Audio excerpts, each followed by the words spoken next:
What if I told you that almost all of my favorite booktubers will take part in this video? I had this idea a couple of weeks ago that it would be fun to ask some of my favorite booktubers about their favorite read of 2022 so far. So, even though I've only been doing booktube for 5 months and my subscriber count is relatively low compared to some of the other booktubers in this platform, I decided to send a message to some of my favorite booktubers, and wow, was I surprised. Nearly everyone got back to me and said that they would love to take part in this video. Almost all of my favorite booktubers will take part in this video. How crazy is that? I will leave everyone's channels in the description down below. They are fantastic channels, so please go and subscribe to their channels. Also, if you like this idea, I could potentially do a part 2. Let me know in the comments down below if that's something you're interested in. So, without further ado, let's discover what has been the best book of 2022 according to my favorite booktuber. Take it away, Leo. Hello, Library of the Viking. My favorite book of 2020 so far has got to be Bunny by Mona Awad. I would describe this book as magical realism. It's very surrealistic and bizarre, and it really goes into interesting themes like academia, writing, female friendships. And what I really like about this book is that it doesn't give you a clear message or answer, so you really have to dig through the madness yourself to find out what exactly it means to you. And because of that, I think everyone who reads this book kind of has their own spin on it, and that's what I like about speculative fiction.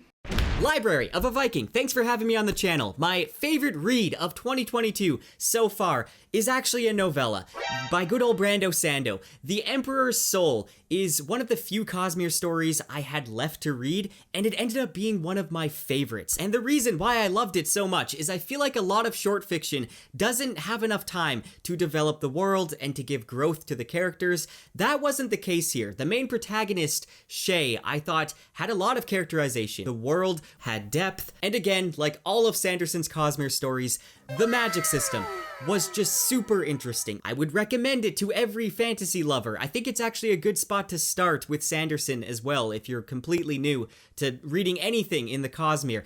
It was such a good story, I would highly recommend. Hello, Library of a Viking. So for some of my favorites from this year, I couldn't just pick one, so I had to pick 2, and those would be Engines of Empire and Nettle and Bone. This one I have continuously described as Game of Thrones meets Final Fantasy XII. It is the start of an epic fantasy story though, so it's gonna have a bit of a slower start. You're gonna get multiple perspectives. It's gonna take a while before you really feel like you found your footing. And then completely different from that, we have Nettle and Bone, which is a tiny, tiny little fantasy standalone. And it's basically a grim fairy tale. It's hilarious and heartbreaking. It packs a punch in such a short amount of time. So hopefully between these 2 books, some of you can find something that you would fall in love with. I know I definitely have. And thank you so much, Library of a Viking, for letting me get to gush about these a little bit more. Hey, what's up, bookworms? Mike from Mike's Book Reviews here. And Mr. Viking dropped me a line and said, Mike, what was your favorite book that you've read up to this point in 2022? And I gotta say, guys, my answer is probably different than anybody else's here.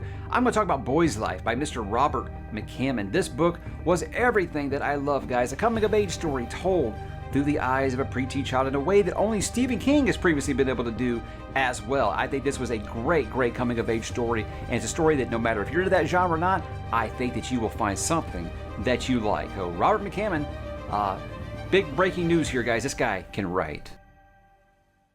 Hi, Library of the Viking. Thank you so much for the invitation. My favorite book of the year so far is The Wall of Storms by Ken Liu. This is the second book in the Dandelion Dynasty series, and I think this book is a masterpiece. This is not only my favorite book of the year so far, it is one of my favorite books of all time.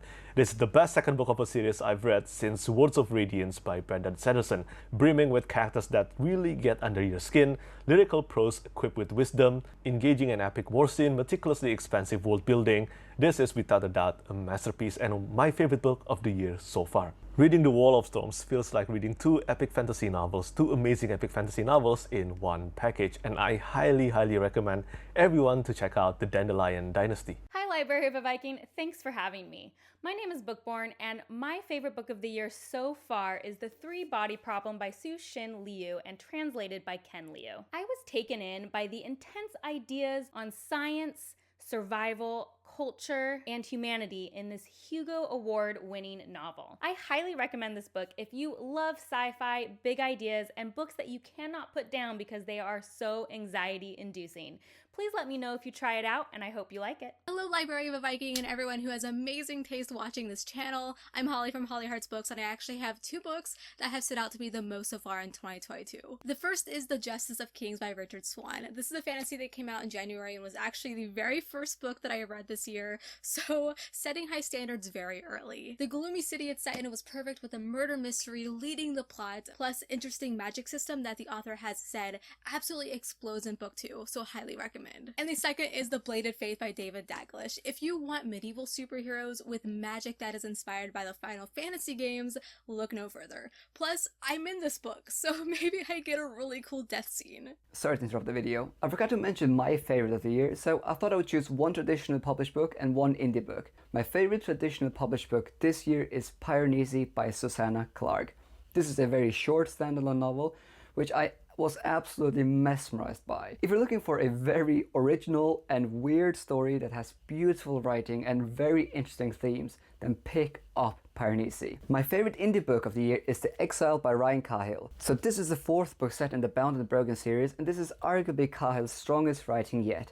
It's riveting and heartbreaking, and Cahill continues to impress me with his writing. Also, just like Holly, I have a cameo in this book, so I may or may not have a really cool death scene. Also, before we continue, a special thanks to my Patreons who support my passion for books. Now back to the video. Hi, Library of a Viking. My favorite read of 2022 so far is To Ride Hell's Chasm by Jenny Wirtz.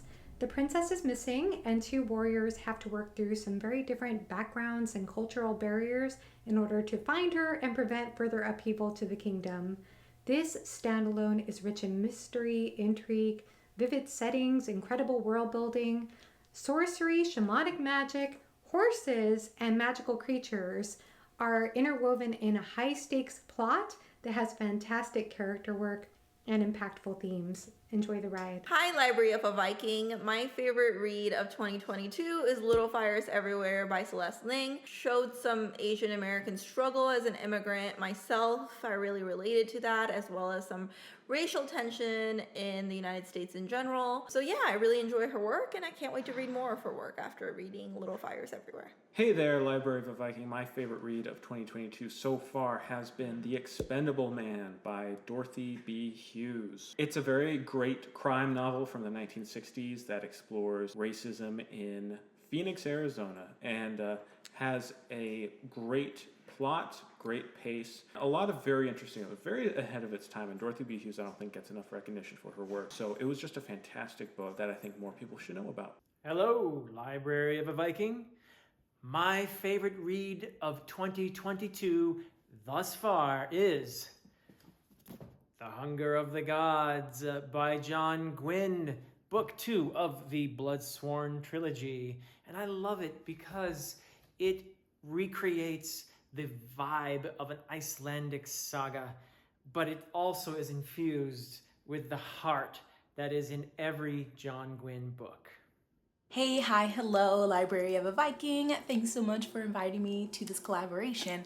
It's already halfway through 2020 and I cannot believe it. But the book that has stuck with me the most throughout this year has been Middle Game by Shauna McGuire.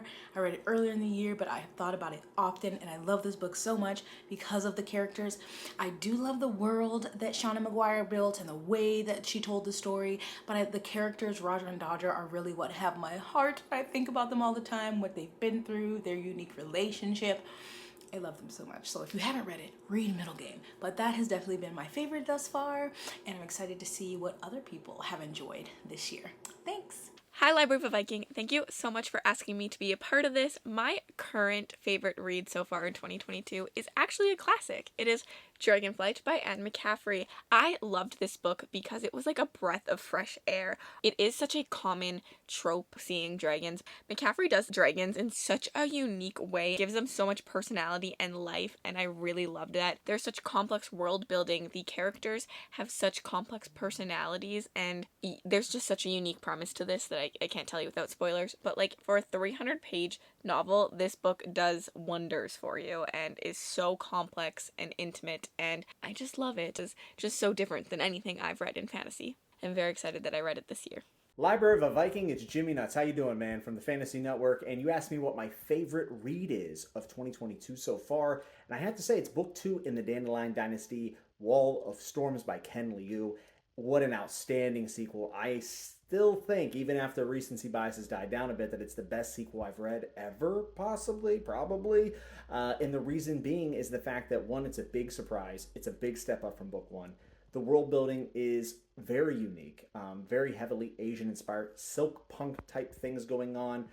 We have, kites that are ships. I mean, very interesting world building. But on top of that, I think the writing is absolutely wonderful, and I think the characters really jump off the page, especially in book 2. And it has everything you want. It has actions, emotions, and a plot that'll keep you gripped all the way to the last page. So for right now, I would say that is my book of the year, possibly.